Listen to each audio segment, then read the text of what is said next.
এইখানে যে অঙ্কটা দেওয়া আছে 7x+3b whole cube minus 7x+3b whole cube minus 6x into 7x+3b into 7x+b।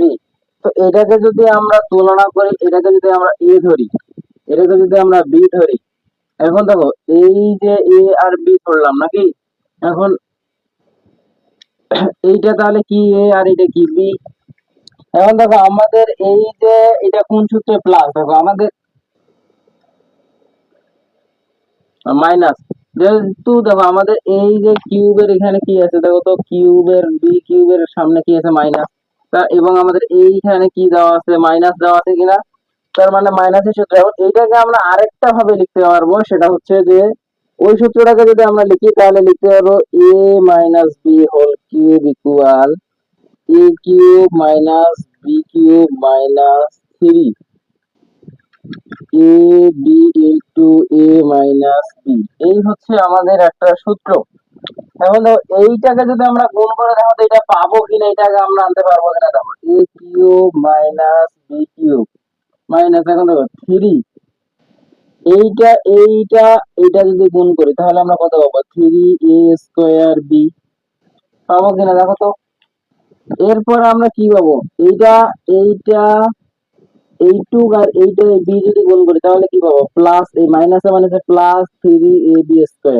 তো দেখো তো এই সমীকরণটা আর এই সমীকরণ আর এই সমীকরণের মধ্যে পার্থক্যটা কোথায়, দেখো কোনো পার্থক্য আছে, যেহেতু পার্থক্য নাই তার মানে আমরা এইটা লিখতে পারবো কিনা এ কিউব মাইনাস বি কিউব। তো এইটাকে আমরা এখন কিভাবে লিখবো, দেখো এটাকে আমরা লিখতে পারবো, এইটাকে যদি আমরা এখন লিখবো যে ধরি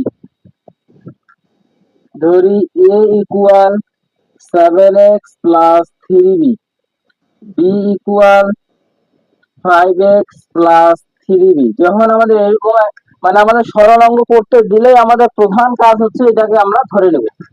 এখন অতএব আমরা এখানে লিখবো কি এ মাইনাস বি।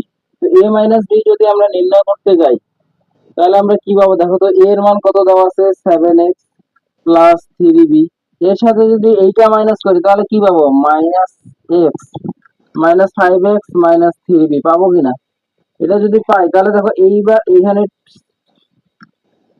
2x আর এটা কি বাদ, তাহলে 2x পাইলাম নাকি।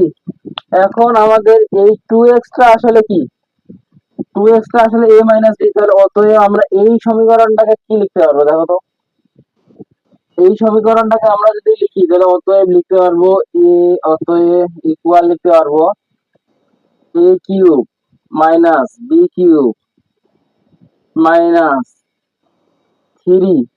এখন দেখো এই x 6x নাকি, এই 6x টাকে আমরা কত লিখতে পারবো, দেখো তো 6x টাকে 3 ইন্টু 2x লিখতে পারবো কিনা। 6x টাকে আমরা লিখতে পারবো 3 ইন্টু 2x। যদি এরকম লিখতে পারি তাহলে এখন এই 2x সমান আমরা কি a মাইনাস b পাইছি কিনা। তো 2x সমান যদি a মাইনাস b পাই এবং a মাইনাস b আমরা লিখে দিলাম, এটা ইকুয়াল হচ্ছে 2x। এখন এইটা হচ্ছে a, এইটা হচ্ছে b, তাহলে মানে a b লেখার পরে যদি আমরা লিখি 2x তাহলে কি মানে কোনো পরিবর্তন হবে, সরি, তখন আমরা লিখবো a মাইনাস b।